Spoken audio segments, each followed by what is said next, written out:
Welcome everyone to our Learn Anywhere Lessons Special Edition webinar, Ozobot for President. We're so excited to be featuring our Ozobot for President lesson along with some election lessons from a Ozobot certified educator, Julie Duncan, and our one of our account executives, Heather Myers, will be on this call as well.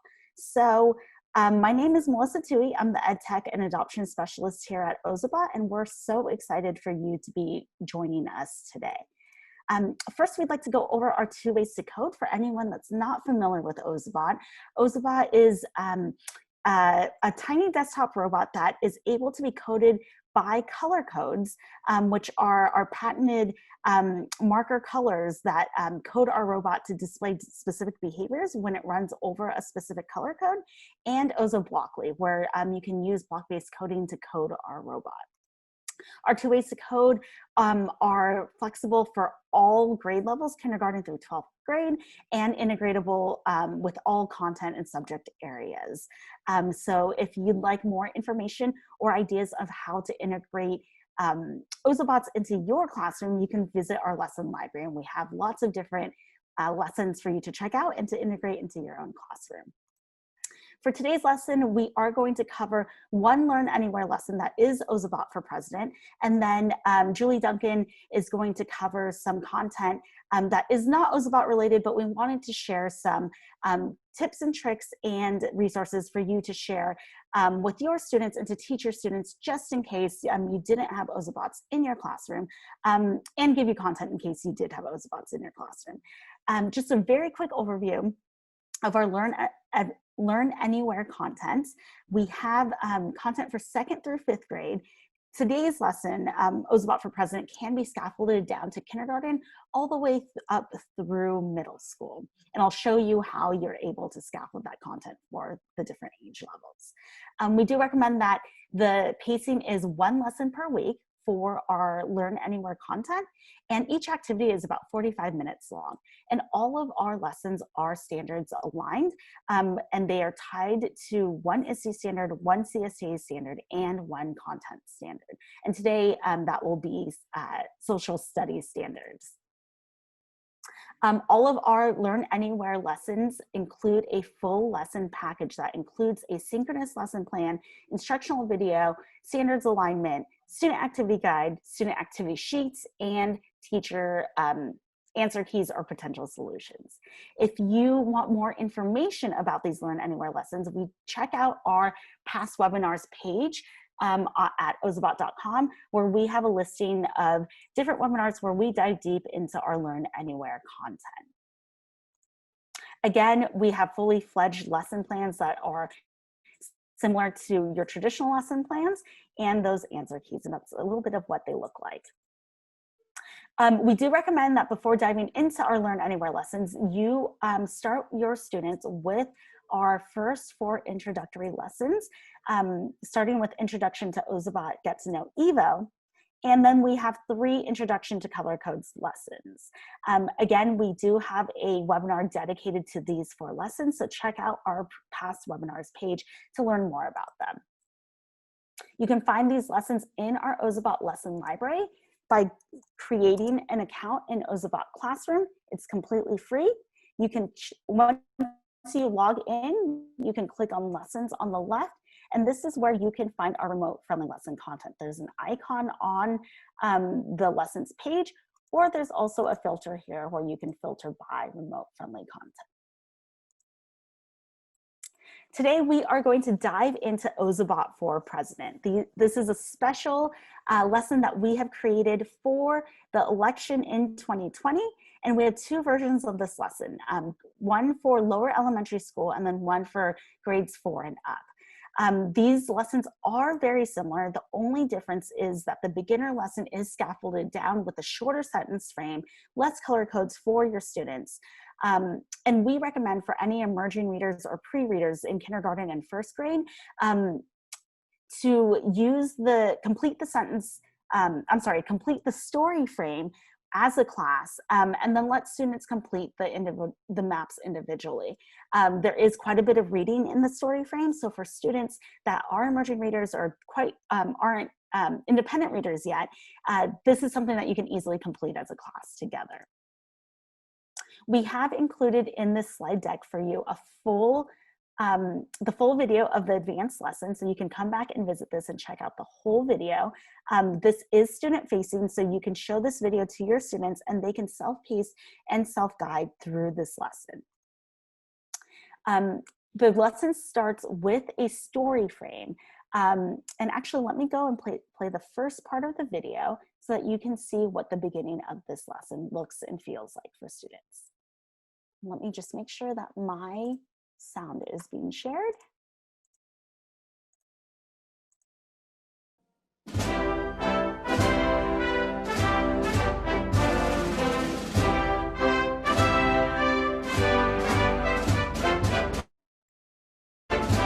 Hi everyone, my name is Miss Tui, and I'm so excited to be here with you today.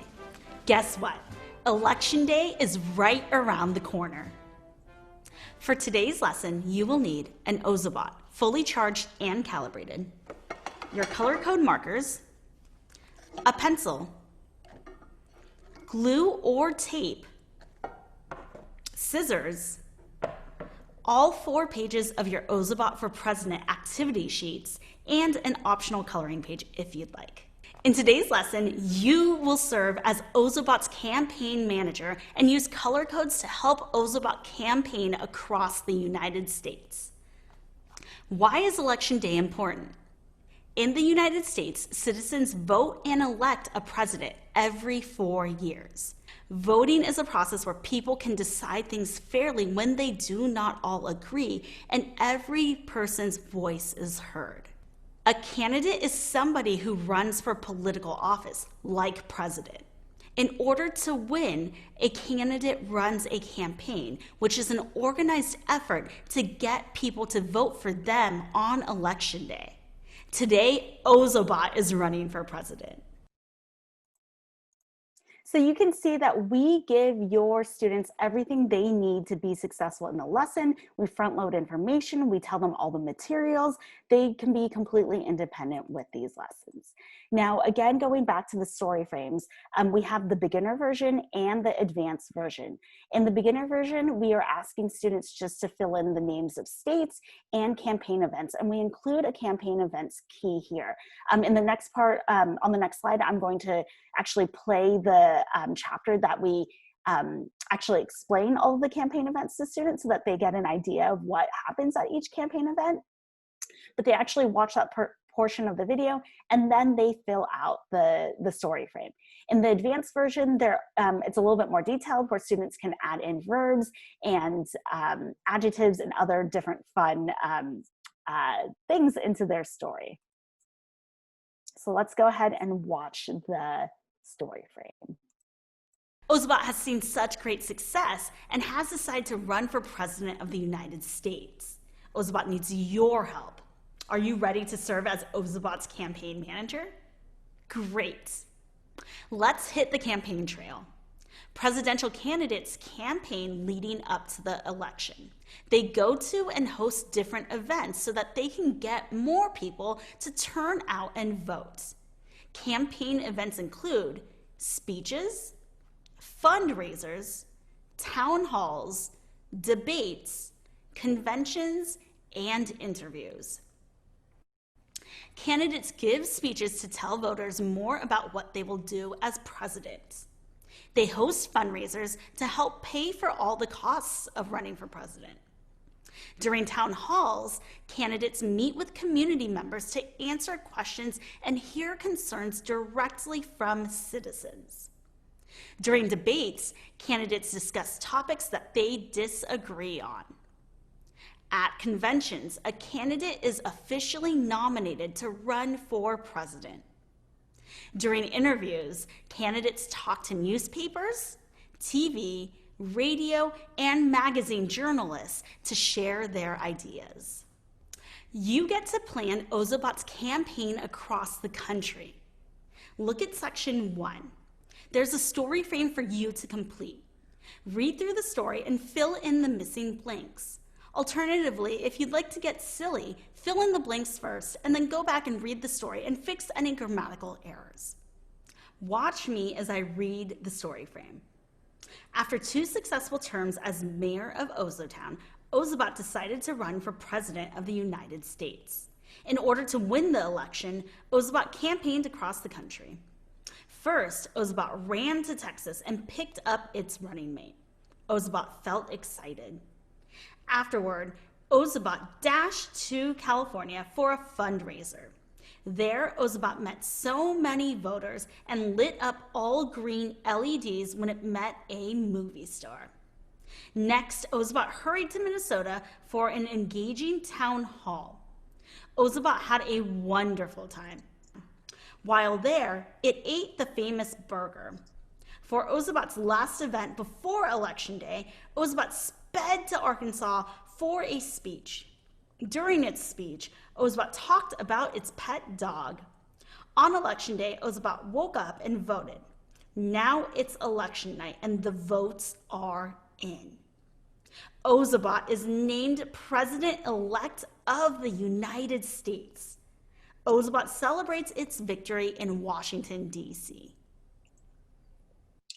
So I clicked too quickly, but then we asked students to fill out their story frame. And so we model for them and then they get to do it on their own. The next step after they complete their story frame is we actually walk them through using their story frame to plan their campaign. And so they choose the city and the state, they pull it from their story frame. They fill in the campaign event that is corresponding to that location. And then they get to choose a color code of how the bot reacts or acts in that state in that event. And then again, the victory party is in Washington, D.C. So we included that for the students. Afterwards, students get to choose a running mate for Ozobot. So they get to choose between 3 different bots or they can actually draw their own.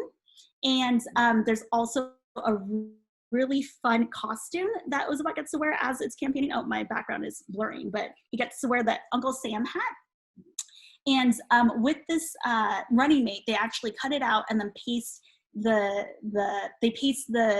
running mate in the state that the story frame reflects. So it's super fun. This is what the campaign trail map looks like. They get one where Ozobot starts at Ozotown, and then they get to draw the path of Ozobot's campaign trail. And then this is a completed one for you to see. So let me change my cameras here so that I can model for you what that looks like. I just have to switch my camera here. All right. Oh, I think I have to turn my background off too. There we go. Can everyone see my screen here? Okay, so here I have my bot and I put my Ozobot down. This is where he dashes to Texas and picks up his running mate and then heads to California for a fundraiser. And then heads to that juicy burger. Uh-oh, did he get stuck? He may have gotten stuck on that turn. I think the hat's getting in the way. And then celebrates the victory in Washington, D.C. So you can see there's geography involved, there's planning, there's sequencing, there's all kinds of different concepts involved while we talk about running for president and civics and government. Some extensions that I offer for students are, the states are already labeled on the page, but they could label the state capitals. They could also put in the abbreviations for all the states if that's something that they are learning content-wise. I know in California, I believe that's 5th grade content. So there's a lot of extension opportunities. And speaking of extension opportunities, I do want to highlight that we do have a code for Hail to the Chief as well in Ozobot. So here in the slide deck, if you want to access this later, if you click on this link, it will take you to Ozobot, and you can actually guide students through building this code. This isn't part of the video. This is just a cute little Easter egg for all of you that have joined the webinar. But let me connect my Evo. And we're actually going to play Hail to the Chief. Let's see if you can see.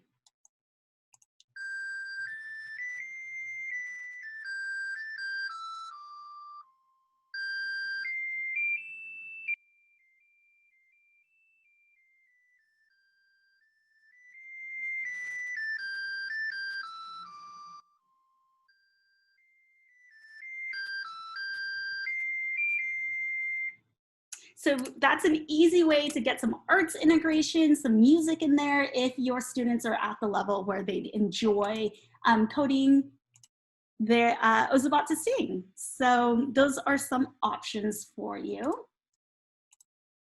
And then another extension is also a campaign poster that we have included.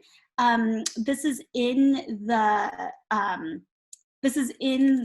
the lesson package, so it just comes along with all the rest of the activity sheets as well. So your students are free to create their own poster or use the one that we have provided. And with that, I'm going to pass it over to Julie to share about the different things that she does to teach about the electoral process in her classroom. And Julie, would you like to share your screen, or would you like me to click through? Let me share my screen. Okay, great.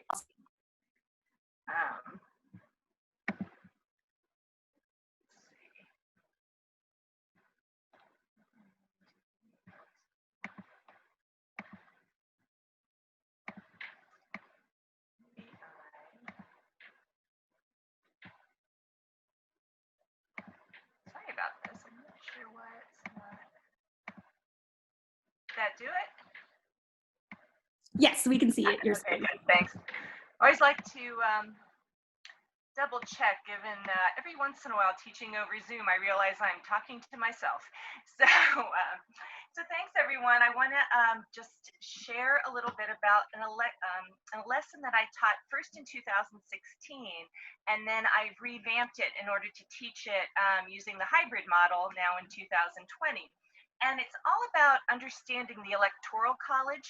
It actually doesn't use Ozobots. It uses the interactive online map that you see here in the picture. But I did want to just give a plug for Melissa's Ozobot Basics videos, because I used them with my students last week and they were a huge hit. So it was really, usually I introduce the Ozobots, and this year I used your videos. So it was very helpful.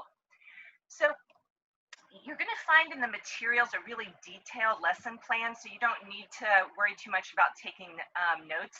I want to start by going through this interactive map. This is a live link that's in the slides, which I think I'm going to go just straight to it on mine. And this is really the basis of the lesson. I think you'll find that it really rewards going in and taking a look at this map, because there's a lot here that you can do with it. I noticed, so I teach 5th grade, and the lesson on Electoral College that I'm about to talk about, I taught it to 4th graders 4 years ago, and I used it with 5th graders this year. But there's a huge amount of information on here. If you wanted to do something with middle school or high school, you could really go in a lot of different directions. Kind of the key thing to know is that if you go down to the that reset map that I just hit, you get this map library, and there are all of these different maps that you can click on from various different polling agencies, etc. So that's why with older students, you could do a statistics lesson with this. You could look at what happened in 2016 versus 2020. For the lesson that I'm using, I use 2 maps. One is the one that says same since 2000. And the other one says blank map. Now, the same since 2000 is useful for talking about the difference between safe and swing states. I live up in Massachusetts, which is here and is a safe blue state. And but you can see how right next to us is New Hampshire, which is the brown refers to states that haven't changed since 2000 and have swung either direction. So I imagine you're all from all parts of the country. Maybe you live in a red state, and this is a way that you can talk to your students about the differences between perhaps their state and a neighboring state. The blank map is really the one that I use mainly for the lesson. What's really cool is when you go up here to the top, you can click on any state and it can turn red, or you can click again and it turns blue. And notice that while I'm making those changes, these sliders up here are moving. So I can give California's 55 electoral votes to the Republicans, or I can give them to the Democrats, and the total is automatically changed up here. So again, I think it's, I find a lot of fun just to play with it, but it'll make the lesson go more smoothly if you've taken a look at that first. So I'm gonna make sure, so let me go back to the lesson itself. So what I like to do is start by talking about the definition of electoral college and what that means. We do a lot of work in my class on Latin and Greek roots, and so we talk about the Latin root electus means to choose, and then the students brainstormed a list of words that have that root. There are many others, but these are the ones that are the closest to what we're talking about in terms of the election. We also talk about how it's not a college in the traditional sense. It's not like people coming together to learn together. It's people coming together to cast their votes. That can be quite confusing to elementary school students. So this was a big conversation. After we do that, I like to start by showing them a video, like a child friendly video about the Electoral College.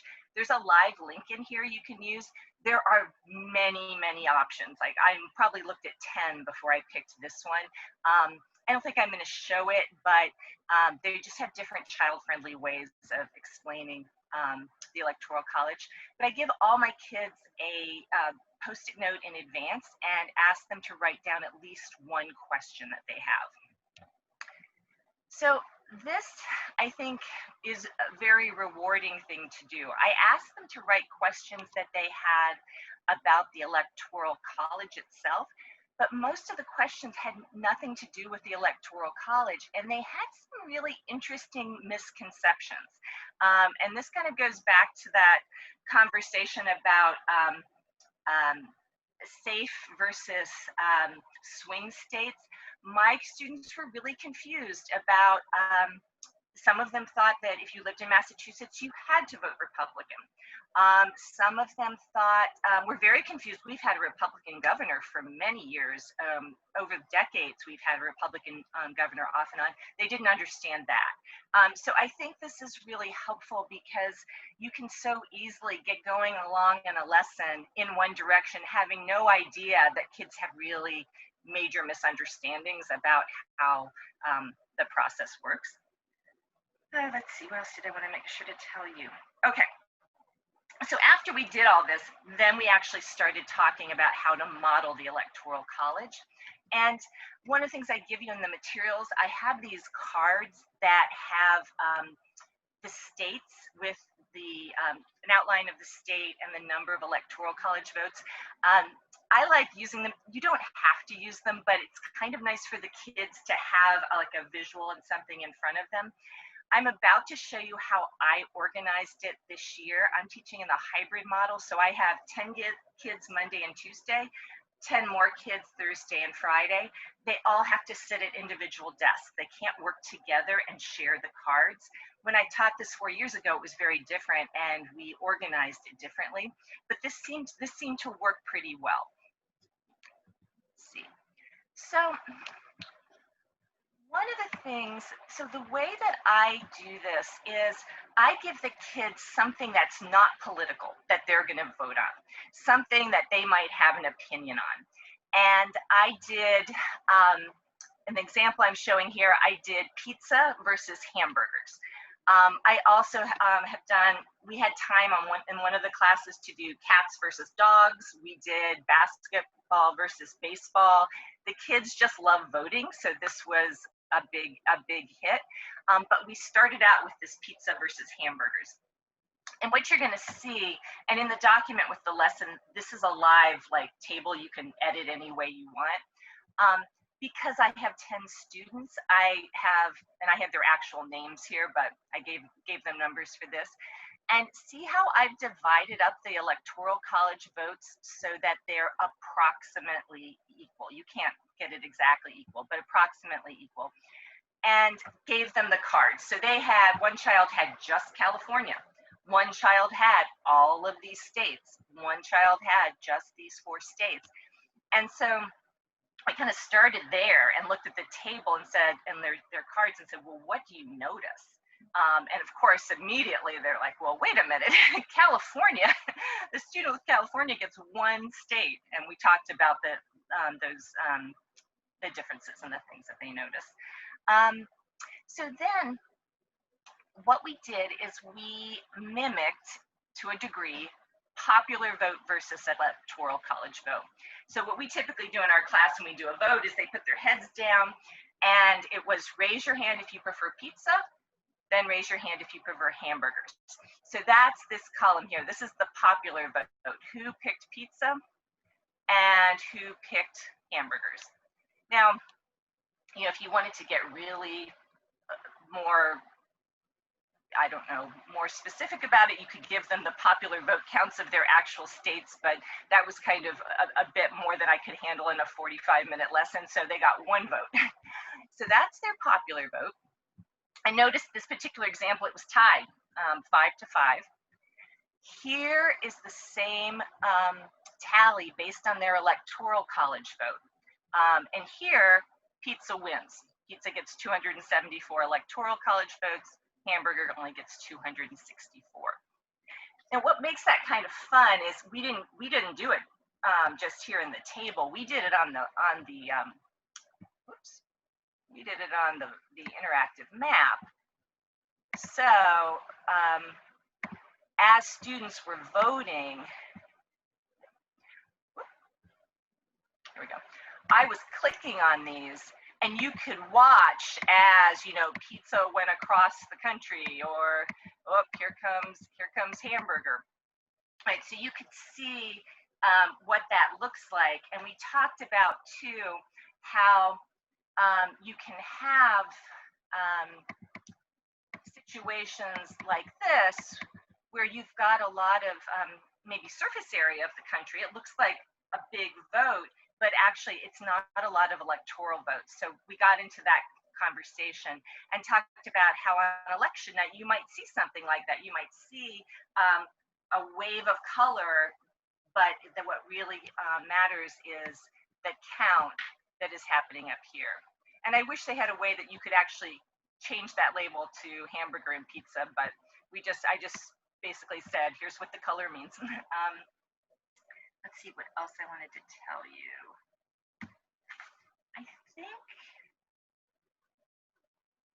I think that's about it. One thing that I'm planning to do is, the other thing we did is after we finished the voting, we talked about how could you change the outcome. So, for example, if you've got a very close, where's my little tally here? If you've got a very close election here, what could you do to swing it towards hamburgers? And so then they started looking at, well, if you could get California to vote for hamburgers, that would switch the tally. So we brainstormed some different ways that you could get the other side to win. And then our plan is, we'll see how things go with the actual election this year. I don't know when they update this site. I don't know if it'll have live data, how soon they would have live data, but there'll certainly be plenty of maps available online so that we can talk about, okay, what was the electoral college vote? What was the popular vote? And if there's continued to be, say, vote counting or something, you'd really be able to look at which are there swing states that are still in play. So I think there'll be a lot that you can do with this after the election as well. I think that's it. Thank you so much, Julie. That was wonderful. For today's session, please email support@ozobot.com. If you would like this recording when it's available, please opt in for Julie for coming on and sharing all of her brilliant knowledge with us, and everyone for joining us today. Thank you all. Yes, thank you.